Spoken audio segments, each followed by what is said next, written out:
अस्सलाम वालेकुम 10th class, कैसे हैं आप सब लोग। आज हमारा न्यूमेरिकल है 10 करंट इलेक्ट्रिसिटी चैप्टर है। 100 watt bulb and 4 kilowatt water heater are connected to a 224 voltage supply. Calculate are the current which flow in each appliances. B पे क्या है, resistance of each appliances when it is used. के 100 वाट का lamp है और 4 kilo watt जो है वो वाटर हीटर है और उन्हें वोल्टेज कितना सप्लाई किया जा रहा है, 225 वोल्टेज है, 250 वोल्टेज सप्लाई हो रहा है। हमने दो चीज़ें इनकी फाइंड करनी है कि दोनों कितना अप्लाइंसेस करंट यूज़ कर रहे हैं, करंट कितना उनमें बहेगा, और बी पे हमने दोनों की रेजिस्टेंस फाइंड करनी है। तो सबसे पहले हम लोग डाटा राइट करेंगे। लैंप की पावर हमारे पास कितनी है, 100 वाट है, और power of water heater water की पावर जो है P2 कर लेते हैं, 4 किलो वाट है।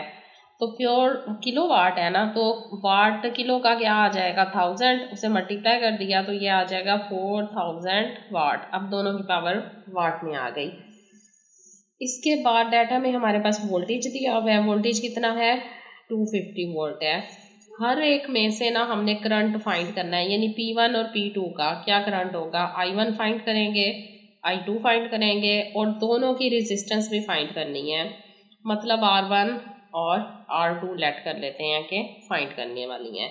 अब इसमें जो फार्मूला यूज हो रहा है, P इक्वल टू होता है IV के, और फिर P equal to V square over R के भी इक्वल होता है। ये भी हमने पीछे यूज किया है कि P इक्वल टू IR है। तो फार्मूला लगा के सबसे पहले हम लोग क्या करते हैं, करंट फाइंड करते हैं।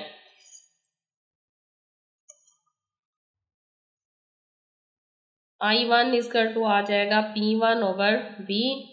तो पावर कितनी है, फर्स्ट की 100 वाट पावर है, और वोल्टेज कितना आ रहा है उसको सप्लाई, 250 वोल्ट हो रहा है।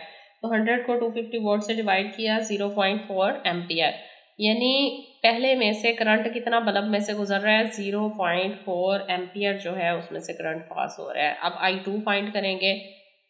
I2 आ जाएगा P2 over V। P2 second की पावर कितनी है, 4000 वाट है, वोल्टेज कितना है, 250 है। 1000 को 450 से डिवाइड करेंगे। अब देखें सेकंड का जो करंट है वो फाइंड करेंगे। I2 इक्वल टू आ जाएगा P2 ओवर V। तो पावर सेकंड की 4000 वाट है, वोल्टेज इसका कितना है, 250 है। तो 4000 डिवाइड होगा 250 से, तो आंसर आ जाएगा 16 एम्पियर। लिहाजा I2 इक्वल टू आ गया 16 एम्पियर। दोनों के करंट फाइंड आउट हो गए। अब दोनों की क्या करनी है, रेजिस्टेंस फाइंड करनी है। तो हमने पीछे किया था P equal to V square over R। तो अगर उसमें से आप रेजिस्टेंस निकालें तो R इक्वल टू आ जाएगा V स्क्वायर ओवर P के। तो फर्स्ट पावर P1 के साथ आ जाएगा।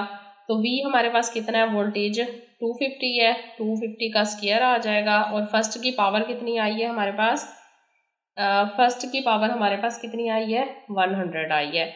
लिहाजा 250 का आपने स्क्वायर लेना है, 62,500 डिवाइडेड बाय 100, 20 से कट गए तो ये आ जाएगा 625 ओहम। ये हमारे पास आ गई R1 फर्स्ट की रेजिस्टेंस। सेम इसी तरह आप सेकंड की रेजिस्टेंस आप फाइंड करेंगे। R2 इक्वल टू आ जाएगा V स्क्वायर ओवर P2। तो V कितना है, 250 वोल्टेज है, फिक्स है, ये तो दोनों का सेम है। पावर दोनों की चेंज है, इसकी पावर कितनी थी, 4000 थी। तो 250 का आपने स्क्वायर लेना है, 62,500 डिवाइडेड बाय 4000, दोनों को किया डिवाइड, तो आंसर आ जाएगा इसका 15.625 ओहम। यानी सेकंड रेजिस्टेंस जो आई है वो 15.625 ओहम आ गई है। तो दोनों की देखें रेजिस्टेंस भी फाइंड हो गई हैं, R1 R2 और I1 और I2 दोनों का करंट भी फाइंड आउट हो गया है।